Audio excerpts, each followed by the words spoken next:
Here we go. We're going to look at alternating series, conditional, and absolute convergence in this lesson, okay? So to start, let's take a look at, this warm-up problem here. We have the series from 0 to infinity of -1/2 to the n power. So the first question is this going to converge or diverge? So we do have a geometric series here, and r is equal to -1/2. And since the absolute value of r is less than 1, we know that this will converge. Okay, so we've got a convergent geometric series here. Let's write out the first 6 terms of this series. So starting with n equals 0, anything to the 0 power is 1. Plugging 1 in for n, we'll get -1/2. So the next term is -1/2. Okay, plugging in 2, 0, 1, 2, 3, 4, 5. Those would be the first 6 terms, okay? The first 6 values of n we're plugging in. And we're adding this all up. So, okay, plugging 2 in, -1/2 squared is +1/4. -1/2 cubed, -1/8. +1/16, -1/32, and so on and so forth forever, okay? So again, this is a convergent geometric series. There's the first 6 terms of the series. Since it's a convergent geo, what we can do is we can find the sum of convergence. So let's do that. The actual sum here, remember, is a over 1 minus r, where a is the first term, 1 minus, and r is what we're multiplying by, -1/2.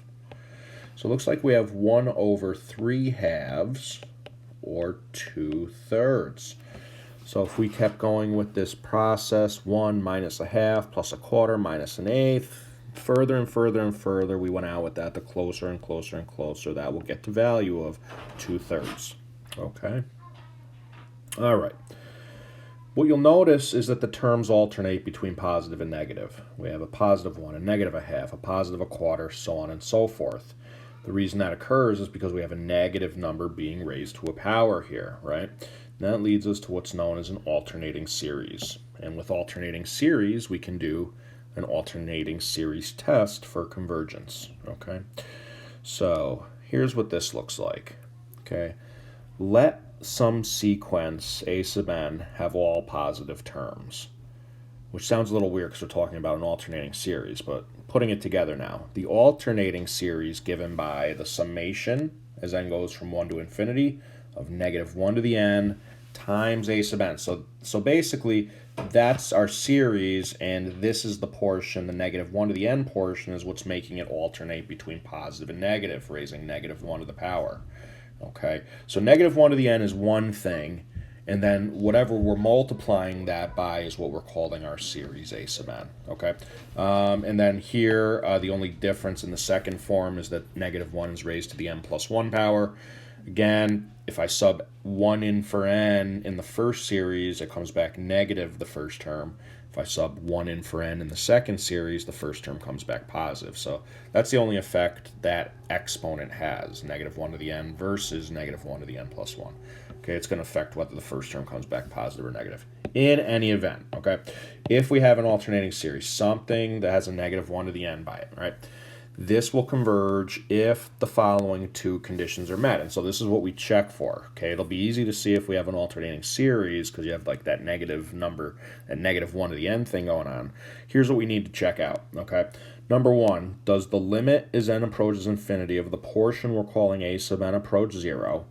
And is each new term, a sub n plus 1, less than or equal to each previous term, a sub n, for all values of n? Basically, all that's saying is, are the terms decreasing only? Okay, so if those 2 conditions are met, then we have an alternating series that will converge. If either of those conditions are not met, then it's either going to be inconclusive or divergent, but it will not, we can't say it converges.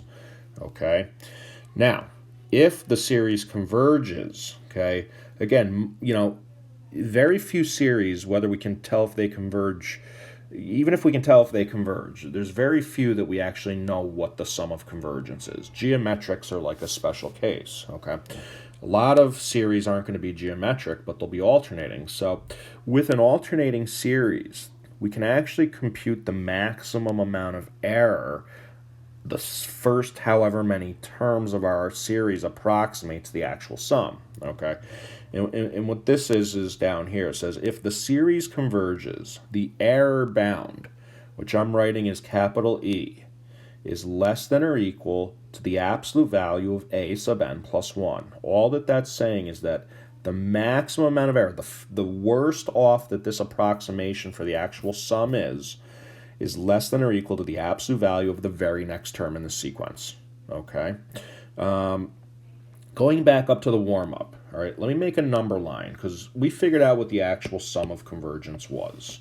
Okay, we know that that's going to go to 2/3. So here's a number line, okay? Here's 0, here's 1, here's -1. Okay, so 2/3, the actual sum of convergence is going to be somewhere right about here. Okay, so I'm going to put a star there. That's the actual sum of convergence for this series. So to make sense out of the error bound, let's look at the first few partial sums, okay? If I look at the sum of just the first term, that's just the number 1, and I'm using this up above here. I'll be adding these together, okay? That is 1. The sum of the first term is just 1. There's that. Well, the actual error for that approximation, the approximate value is 1, the actual value is 2/3. So the actual error is just the difference, which is 1/3 here. Okay, what the property is saying down below is that the amount of error is not going to be any more than the absolute value of the next term. If we look at the next term in the series, it's -1/2. If we take the absolute value of this, we get back +1/2. Okay, so if we're saying our approximation for the sum is 1, that's not going to be any more than 1/2 of a unit away from the actual value. Well, if you think about it, the actual error is only 1/3 of a unit away. So the max error is appropriate. The actual amount of error is not any more than 1/2. It was actually less than that. It was 1/3. Let's look at the sum of the first couple terms now. S sub 2 would be 1 minus 1/2 is 1/2. Okay? Well, that's right about here on the number line.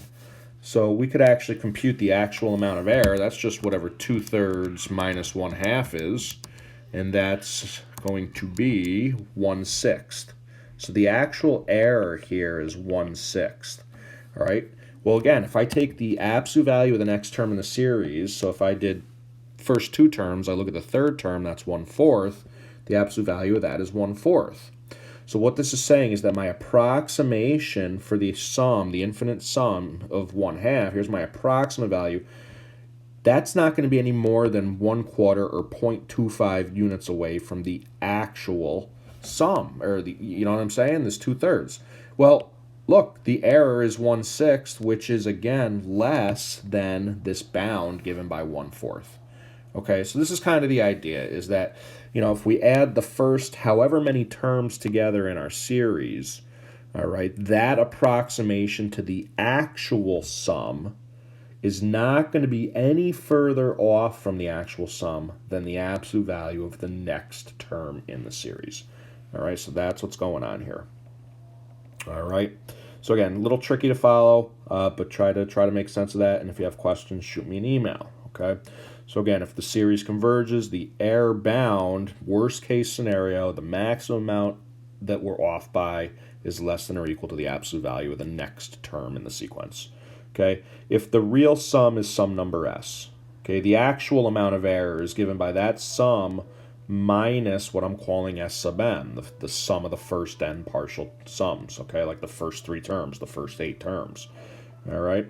So again, the difference, you know, that error is no more is less than or equal to the absolute value of the next term in the sequence. Okay, so let's take a look at some examples here. So in these examples, what we're going to do is we're going to determine if they converge or diverge, and what we're going to do is just practice, you know, understanding one, that there are alternating series. This is the portion we're calling a sub n, and then let's test, do the terms approach 0 as n goes to infinity, and are they strictly decreasing? Okay, so first up we have what's actually called the alternating harmonic series, -1 to the n over n. Okay, if we actually started plugging in terms First term would be, let's see, negative 1 to the first is negative 1 over 1. Okay, second term would be positive 1/2, negative 1/3, so on and so forth. Okay, so this is known as the alternating harmonic series. Okay, well, the portion we call a sub n, if we ignore the negative 1 to the n portion, basically we can think of it like this. That's what we have. This portion is what we're calling a sub n. Okay, so you ignore the negative 1 to the n portion, whatever you're multiplying that by is your a sub n. So here, as we look at the limit as n goes to infinity of a sub n, we're really looking at the limit as n goes to infinity of 1 over n, and as n goes to infinity, sure enough, that approaches 0. So the first condition checked out. And now what we want to do is we want to take a look and see if these terms are decreasing, okay? So, all I really need to look at is whether or not these decrease. So again, we're looking at the first few terms. Ignore the negative portion. Okay, if a sub n is just 1 over n, and n starts at 1, we get 1 for the first term, 1/2 for the second, 1/3, 1/4, and so on. It should be pretty easy to see that these are indeed decreasing. So in this example, what we see is that these two conditions are met, so therefore this is a convergent alternating series. Okay, so therefore this series converges. Okay, so while the regular alternating does not, while the regular harmonic does not, the alternating harmonic does converge. Okay, now if we're asked about like the sum, all right, so like part B, so to speak here. Let's suppose we're asked to find the sum of the first 4 terms. Okay.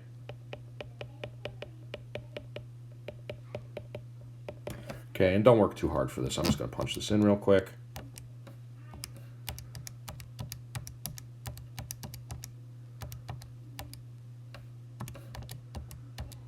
Okay. The sum I get adding the first 4 terms of this series is negative 7/12. Well, if I want to know, like, I don't know what the actual sum of this series is, okay? And we're not going to know because this isn't, well, maybe we could turn this into a geometric, but without working too hard for it. Let's say, okay, this is what the sum of the first 4 terms is here. Well, what's the maximum amount of error here, okay? So how much at worst is this approximate sum of this infinite sum off by? All right, in a worst case scenario, this sum is how far off? Well, let's look at the error max. That's going to be less than or equal to the next term in the series, the absolute value of the next term in the series. So we went 4 terms out, so all we're going to do is take the absolute value of the 5th term. All right, so what would the next term in the series be?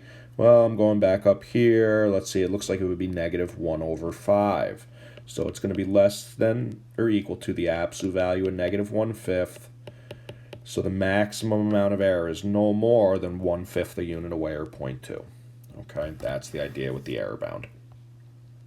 Okay, next example. Series as n goes from 1 to infinity of negative 1 to the n over 4 to the nth power. Okay, so this, if we ignore the negative 1 to the n portion, the portion we're calling a over n would be 1 over 4 to the nth power here. Our a sub n is 1 over 4 to the nth power. Okay, and another way to write that, if you think about it, is actually 1/4 to the n power, because 1 to the n in the numerator, well, 1 to the any power is always going to be 1. So there's no reason why we can't write these the same way here. Okay, so there's what we're calling a sub n. So it's obviously alternating. That's what makes it alternating. And now we look at what a sub n does. So the limit as n approaches infinity of 1 over 4 to the nth power. Well, let's see. That's, again, a convergent geo at this point. So that's going to approach 0, right? A quarter times a quarter times a quarter times a quarter, right? The 4 to the n in the denominator is going to get infinitely big. So this will certainly approach 0. And if we look at the first few terms, we start at 1. We square that. We cube that. Yes, these are certainly decreasing. Okay, so that's really all there is to check to see if an alternating series converges. You just look at those two things, okay? And so this converges by the alternating series test. Okay, let's take a look at another example. Okay, so this one's a little uglier in green here. So we have the summation as n goes from 1 to infinity of negative 1 to the n plus 1 power times the quantity 4 to the n plus 1 over 3 to the n minus 2. So again, ignoring the negative 1 to the n plus 1, that's just telling us it's alternating. The thing we're going to call a sub n is the rest of this. All right, so there's our a sub n. So let's take a look at the limit as n goes to infinity. Okay, well, as n goes to infinity, that plus 1 and the minus 2 become pretty arbitrary. So this is going to be like the limit as n goes to infinity of 4 to the n over 3 to the n, which is the same as 4/3 to the n. All right, so here we have a number bigger than 1 being raised to the nth power. So what's going to happen as n goes bigger and bigger and bigger, this thing is going to approach infinity. Okay, and so now we're done. All right, by the alternating series test, this series diverges. Okay, so there we have it. Okay, next up, this is kind of a neat one. We have the summation from 1 to infinity of sine of pi over 2n. Okay, so you might be wondering, why is this in the lesson? This doesn't look like it's alternating. You're right, it doesn't. But let's start ripping out a few terms, because we don't see any negative 1 to the n power here. So, you know, it certainly doesn't look geometric or algebraic, harmonic, none of that stuff. Not a p-series. So if all else fails, you're given a series and asked to test if it's convergent, and it doesn't look like anything we've worked with, start ripping out some terms here, okay? So let's see what happens when I plug in 1 for n. We're going to get the sine of pi over 2, plus, when I plug 2 in, we get 2 pi over 2, or pi, sine of pi, sine of 3 pi over 2, sine of 4 pi over 2, or 2 pi, and it kind of keeps on going in that fashion, right? Well, let's see what this ends up equaling. The sine of pi over 2 is negative 1. Oh, look at that. The sine of pi is 0, okay? The sine of, oh, excuse me, I started incorrectly. The sine of pi over 2 is positive 1, right? Sine of 90, positive 1. Sine of pi is 0. Okay, the sine of 3 pi over 2, that's negative 1. The sine of 2 pi is 0. And if we kept going out like this, basically what we're doing is we're hitting our quadrantals here. And this is going to alternate between positive 1, 0, negative 1, 0. And it goes on like that forever and ever. All right. Well, look, let's clean this up. So if we get rid of those 0 terms, we have 1, minus 1, plus 1, minus 1. And this is going to continue forever and ever and ever. Okay. So let's put it all together here. We started with this series of a sine function.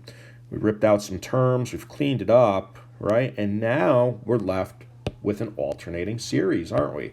Positive 1, negative 1, positive 1, negative 1. Let's write it as an alternating series then. So let's see. I'm going to start at n equals 1. Okay. Those are my values of n underneath the numbers. Because it's alternating, I know I'm going to have a negative 1 to the n or negative 1 to the n plus 1 to start. And let's see, if I plug 1 in for n, negative 1 to the n is negative 1, and I want the first term to be positive. So I'll make that n plus 1 up in the exponent. Okay, and that's basically it for this one. If I plug in 1 for n, I get 1. If I plug in 2 for n, I get negative 1. Then positive 1, then negative 1. So here's that series. Okay, so we do have an alternating series. So we took what we were given and we rewrote it as an alternating series now. And believe it or not, what's the thing we're multiplying negative 1 to the n plus 1 by? Just 1. So that's our a sub n. So if we look at the limit as n goes to infinity of a sub n, we're looking at the limit as n goes to infinity of the number 1. Well, that's just the number 1. And that does not equal 0. So therefore, our series diverges. And I think intuitively that makes sense. Like if you do 1 minus 1 plus 1 minus 1 plus 1 minus 1, depending on where you stop, you're either going to get back a positive 1 or you're going to get back a 0. Okay? It doesn't approach either one of those numbers at the end of the day. There's no one number that this sum approaches. If you have an even number of terms, you'll get back 0. If you go an odd number of terms out, you'll get back 1. Okay, so indeed this does diverge, but we just showed it using the alternating series test. Okay, next up, let's talk about absolute versus conditional convergence. Okay, when we say something converges absolutely, it means that if we take the absolute value of the sequence inside of our series, inside of the summation, if that converges, we say that the series is absolutely convergent. If the series we began with converges, but when we take the absolute value of it, it diverges, we say that that is conditionally convergent. Okay, so a series A sub n is absolutely convergent if the series of the absolute value of A sub n converges, and the series A sub n is conditionally convergent if the series A sub n converges, but the series of the absolute value of A sub n diverges. And often these are going to be paired with alternating series. Okay, so let's see how these work. So what we're going to do in these examples is we're going to determine first, does it converge? And if it converges, does it converge absolutely? Okay, so first example, again, we basically have the alternating harmonic here. Okay, so obviously alternating -1 to the n plus 1, A sub n would be 1 over n. So first test for regular convergence of the alternating series. First up, looking at the limit as n goes to infinity of A sub n, we do get 0. And if we start looking at the first number of terms, these are decreasing only. Okay, so right now, by the alternating series test, this converges. Now we're going to test for absolute convergence. Okay, so you can see my setup here. I have the same series I began with. The only difference is now I've wrapped it up. What's inside of the summation, I've wrapped in an absolute value bar. Okay. Well, here's the effect this has. I mean, what's going to happen if I take, these terms and I take the absolute value of them all? Well, what's going to happen to all the negative terms? Of course, they're going to become positive. So all that happens here when we take the absolute value of this thing is that we just get back, and -1 to any power is just going to come back +1. All right, because we're taking the absolute value of it. So we basically just replace -1 to the n plus 1 with 1. And this is now the series we get back. It looks a heck of a lot like what we called A sub n above, okay? But remember what we just did. All we did was clean this up by taking the absolute value. Now we evaluate this as a series. And right away, we know that this is a divergent harmonic. Once we took the absolute value of this thing, we just got back the regular harmonic. We know that that is divergent. So overall, in this example, we have, in the green example we started with, our series is conditionally convergent. Okay, as opposed to being absolutely convergent. All right, let's take a look at another example.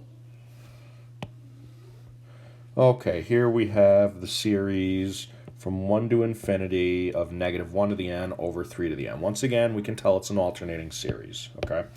So the A sub n portion would be 1 over 3 to the n, which again we could write as 1/3 to the n. Keep that in mind when you see a 1 in the numerator, okay? So if we take the limit as n goes to infinity of this, okay, that will approach 0. And if we look at the terms, we'll have 1/3, 1/9, 1/27, ... They are decreasing. Okay, and so right now we know that our series converges. By the alternating series test, this will converge. Now let's test for absolute convergence. Okay, so again, you see the setup here. I take my initial series and I wrap it up in absolute value. Okay, clean up the absolute value bars first. Any negative 1 to the n just becomes 1. So here we get back 1 over 3 to the n. And again, looks very similar to what we saw just a moment ago up above in the first part of the problem. All right, but now think about what type of series we've gotten back. This is a geometric. R equals a third. The absolute value of R is less than 1. Therefore, this converges. Okay, we took the absolute value of it. We got back a convergent geometric series. So at the end of the day, we have a series, our initial series converges absolutely, we say. All right, let's take a look at another one. Okay, summation as n goes from 3 to infinity of negative 1 to the n plus 1 over n minus 2 squared. Okay, so again, clearly alternating. A sub n here is this.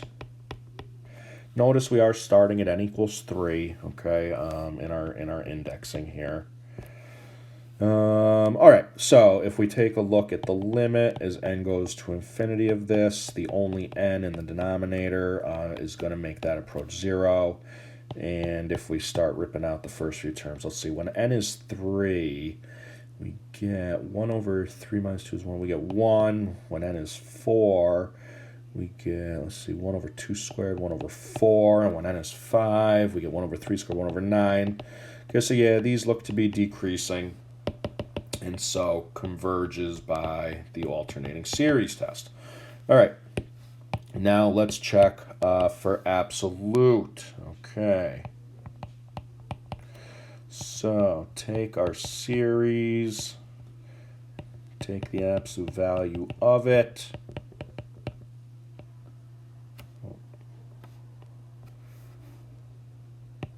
I just made a little edit up above. It doesn't change the fact that it's still alternating. Okay, sorry about that. But in any event, let's see. Take the absolute value of this. And again, all that's going to do is give us a positive 1 in the numerator. Okay, so here we have this guy now.